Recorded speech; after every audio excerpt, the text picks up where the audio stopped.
Hello बच्चों, good morning. आज फिर हम आप लोगों के बीच हाजिर हैं।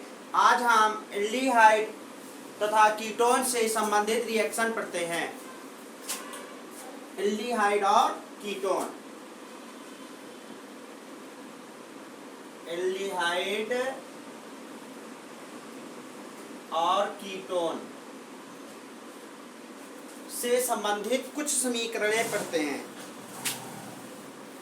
पहला है फॉर्मल्डिहाइड से एसीटल्डिहाइड कैसे बनाते हैं।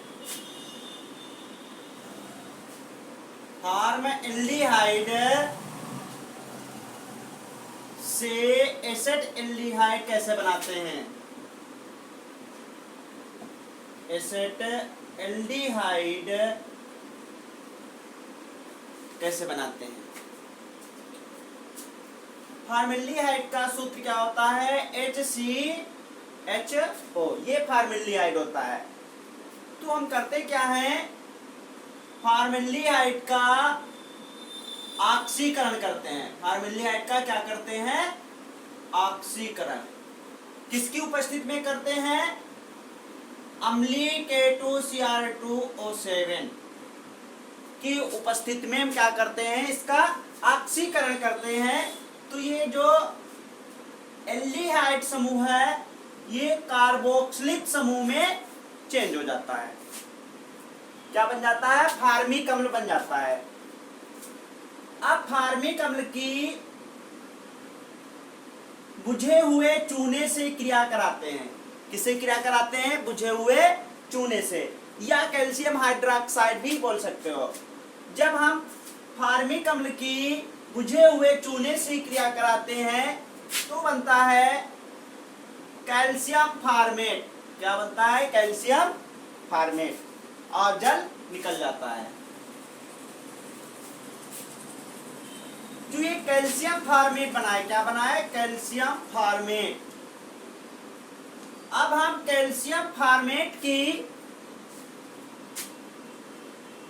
कैल्शियम एसीटेट से क्रिया कराते हैं। कैल्शियम एसीटेट से क्रिया कराते हैं। इसका नाम होता है कैल्शियम एसीटेट। कैल्शियम एसीटेट से जब क्रिया कराते हैं तो क्या होता है? एसेटल्डिहाइड बनता है। क्या बनता है? एसेटल्डिहाइड। और वो भी कितने बनते हैं? 2 अणु एसेटल्डिहाइड के बनते हैं। समझ में आ रहा है? बहुत अच्छी समीकरण थी, समझ में आ गया होगा। ठीक, अगली रिएक्शन है एसेटल्डिहाइड से एसीटोन। क्या बनाना है? एसेटल्डिहाइड से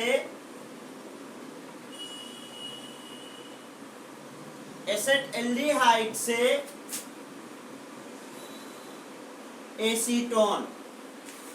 बिल्कुल इसी तरीके से बनाएंगे। देखिए क्या करते हैं। एसेटल्डिहाइड का सूत्र होता है CH3CHO। ठीक, इसका अम्लीय पोटेशियम डाइक्रोमेट की उपस्थिति में क्या करते हैं? ऑक्सीकरण कर देते हैं। तो क्या होता है? एल्डिहाइड समूह कार्बोक्सिलिक समूह में चेंज हो जाता है और क्या बन जाता है? एसिटिक अम्ल बन जाता है। एसिटिक अम्ल की क्रिया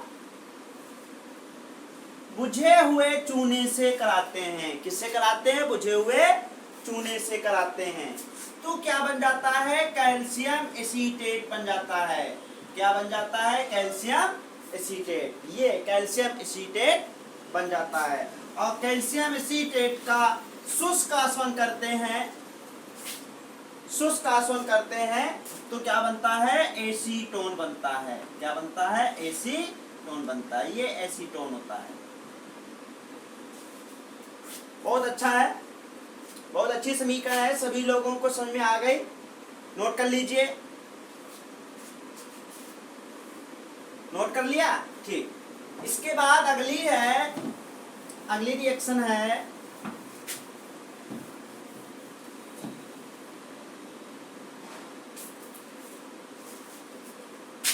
ग्रिग ग्रिग्नार्ड अपक्रमक की सहायता से एक एल्डिहाइड से एक द्वितीयक एल्कोहल बनाना है। क्या कह रहा है? तीसरी रिएक्शन है ग्रिग्नार्ड अपक्रमक। क्या है? ग्रिग्नार्ड अभिकर्मक से की सहायता से एक एल्डिहाइड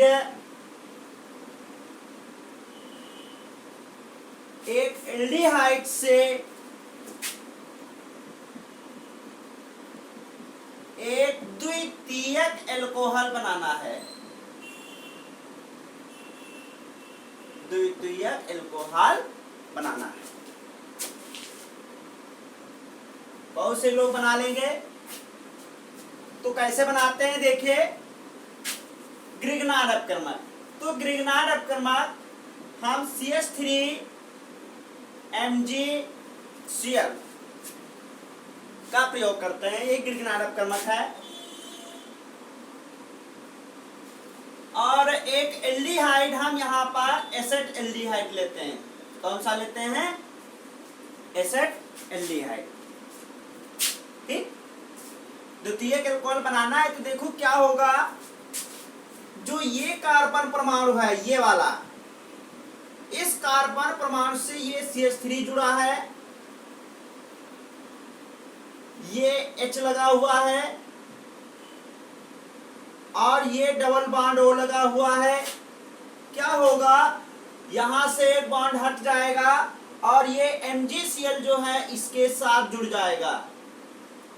जो ये मिथिल समूह बचा है वो इस यहाँ पे वाला बॉन्ड इस जगह पे आ जाएगा और ये बन जाएगा CH3। ये एक योगशील यौगिक बन गया। क्या बन गया? योगशील यौगिक बन गया।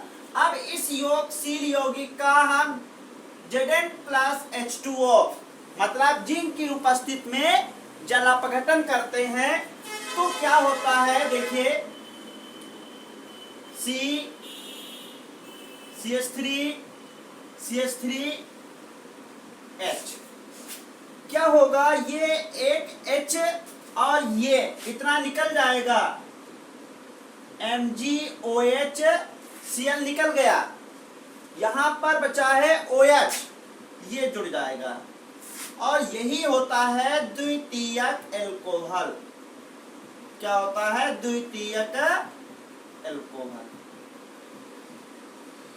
तो क्वेश्चन में क्या बोल रहा था? ग्रिग्नार्ड अपक्रमक की सहायता से। तो हमने ग्रिग्नार्ड अपक्रमक लिया, कोई भी ले सकते हो, जो भी उस ग्रिग्नार्ड अपक्रमक का प्रयोग करेंगे जिससे द्वितीयक एल्कोहल बन जाए। ठीक, एक एल्डिहाइड, तो एक हमने एल्डिहाइड भी ले लिया और दोनों की सहायता से हमने द्वितीयक एल्कोहल बनाया। सभी लोगों को ये तरीका समझ में आया? ठीक, इसके बाद अगला नंबर है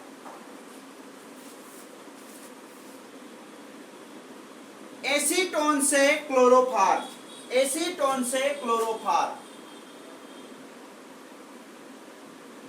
ये एसीटोन है और एसीटोन से क्लोरोफॉर्म कैसे बनाते हैं? क्लोरोफॉर्म बनाने की प्रयोगशाला विधि में पढ़ा होगा। क्या होता है, सबसे पहले क्या होता है, जो ये विरंजक चूर्ण होता है, ठीक, ये जल से क्रिया करता है और बन जाता है कैल्शियम हाइड्रोक्साइड और ये क्लोरीन गैस निकल जाती है। ठीक, जो ये क्लोरीन गैस निकलती है, जो ये एसीटोन होता है, इससे क्रिया करता है। तो क्या होता है, इस मिथिल समूह का जो 3 हाइड्रोजन परमाणु 3 क्लोरीन परमाणु द्वारा विस्थापित हो जाएगा और बन जाएगा CCl3COCH3। इसका नाम होता है ट्राइक्लोरो एसीटोन। क्या होता है? ट्राइक्लोरो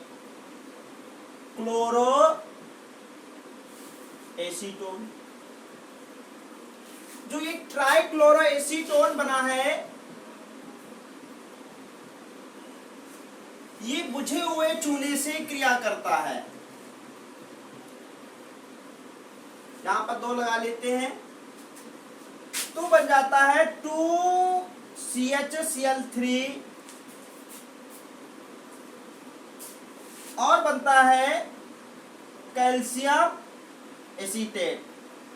क्या बनता है? Calcium acetate. तो ये क्या होता है? ये क्लोरोफॉर्म है, क्लोरोफॉर्म। तो एसीटोन से इस प्रकार से हम क्लोरोफॉर्म बना सकते हैं। एक दूसरा भी तरीका है कि एसीटोन की हम क्या करते हैं, हैलोफॉर्म अपक्रिया में पढ़ा होगा कि एसीटोन को सोडियम हाइड्रोक्साइड की उपस्थिति में क्लोरीन गैस से क्रिया कराते हैं, तब भी एसी क्या बन जाता है? क्लोरोफॉर्म बन जाता है। ऐसे भी बना सकते हैं। हमने सोचा कि प्रयोगशाला विधि समझ में आ जाएगी, एक बार और रिवीजन हो जाएगा। समझ में आ गया? ठीक, नोट कर लीजिए। इसके बाद अगली समीकरण है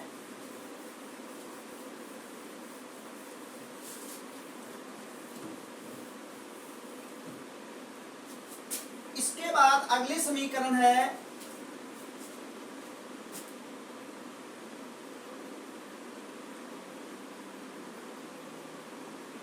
एसीटोन से तृतीयक ब्यूटिल अल्कोहल, तृतीयक ब्यूटिल अल्कोहल। एसीटोन से तृतीयक ब्यूटिल अल्कोहल बनाना है। देखिए एसीटोन को हम इस तरीके से लिखेंगे, ये एसीटोन है और एसीटोन की हम ग्रिग्नार्ड अपक्रमक, कौन सा ग्रिग्नार्ड अपक्रमक? CH3MgCl से क्रिया कराते हैं। तो देखिए क्या बनेगा,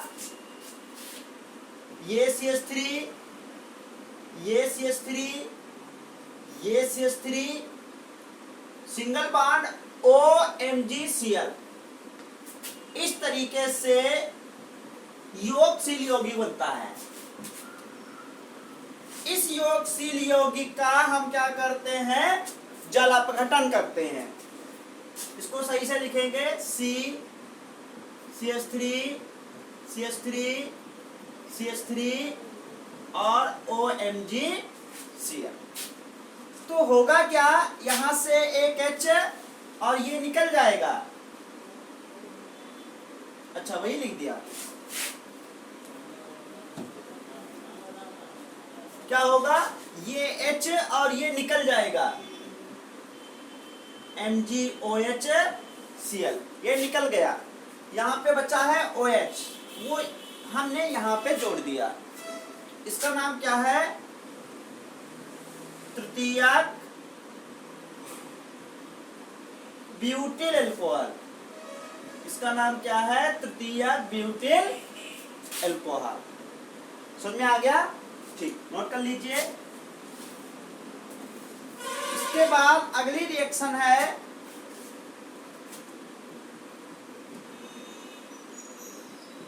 एसेटल्डिहाइड से फॉर्मल्डिहाइड। एसेटल्डिहाइड से फॉर्मल्डिहाइड। एसेटल्डिहाइड से फॉर्मल्डिहाइड कैसे बनाना है? देखिए एसेटल्डिहाइड का सूत्र होता है CH3CHO। क्या करते हैं, इसका हम ऑक्सीकरण कर देते हैं अम्लीय पोटेशियम डाइक्रोमेट की उपस्थिति में। तो बनता है CH3COOH। क्या बन जाता है? एसिटिक अम्ल बन जाता है। इसके बाद हम स्मिड अपक्रिया लिखेंगे। क्या बन जाएगा? एसिटिक अम्ल जो है हाइड्रोजोइक अम्ल से क्रिया करता है। किससे क्रिया करता है? हाइड्रोजोइक अम्ल से। तो क्या बन जाता है? मेथिल एमीन बनता है। क्या बनता है? मेथिल एमीन बनता है। मेथिल एमीन नाइट्रस अम्ल से क्रिया करता है। बहुत बार पढ़ चुके हो ये रिएक्शन। तो क्या होता है? NH2 समूह OH में बदल जाता है इसकी उपस्थिति में। तो क्या होता है? ये मेथिल अल्कोहल बन जाता है और मेथिल अल्कोहल का वही अम्लीय पोटेशियम डाइक्रोमेट की उपस्थिति में ऑक्सीकरण कर दे तो फॉर्मल्डिहाइड बन जाता है। क्या बन जाता है? फॉर्मल्डिहाइड बन जाता है। समझ में आ गया? बहुत अच्छी समीकरण है, नोट कर लीजिए।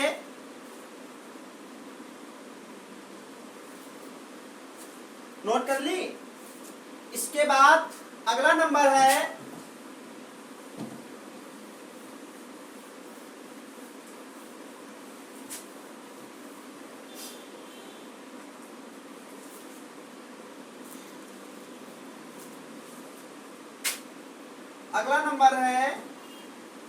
एसेटल्डिहाइड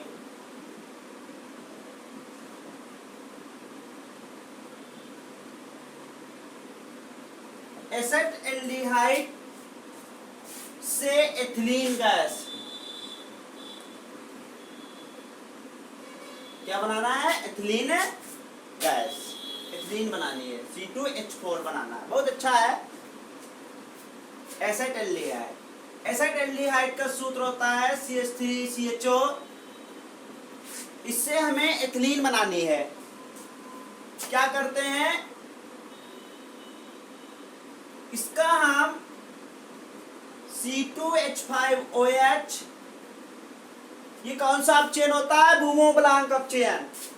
इसका हम ये अपचयन करते हैं तो क्या बनता है? CH3, जो ये CHO होता है ये CH2OH में अपचयित हो जाता है। ठीक, यहाँ पर कितने लगेंगे? 2 लगेंगे, जरूरत नहीं है। इसके बाद सभी लोगों ने पढ़ा होगा कि एथिल अल्कोहल सल्फ्यूरिक अम्ल के साथ 160 से 170 डिग्री C तक अगर हम गर्म करते हैं तो क्या बनता है? C2H4 बनता है और H2O निकल जाता है। यही एथिलीन गैस होती है। क्या होती है? Ethylene gas. एथिलीन गैस बनाने की प्रयोगशाला में। सबको समझ में आ गया? नोट कर लीजिए। इसके बाद अगला नंबर है एसेटल्डिहाइड से एथिलीन हो गया। इसके बाद है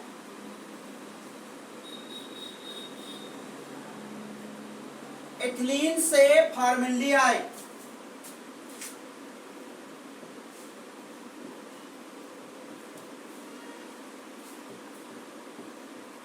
एथिलीन से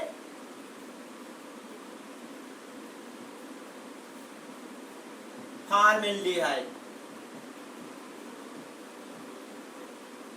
एथिलीन से फॉर्मल्डिहाइड। एथिलीन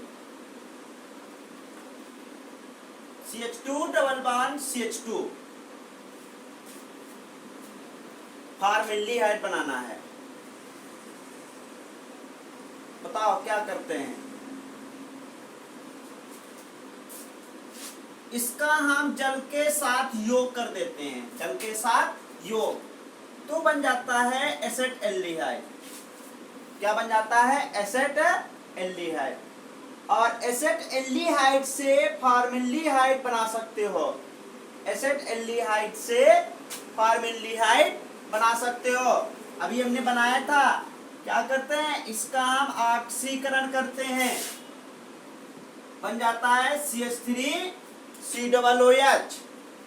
और फिर हमने क्या किया था? इसमें जब क्रिया लिखी थी N3H से क्रिया कराते हैं तो बनता है CH3NH2।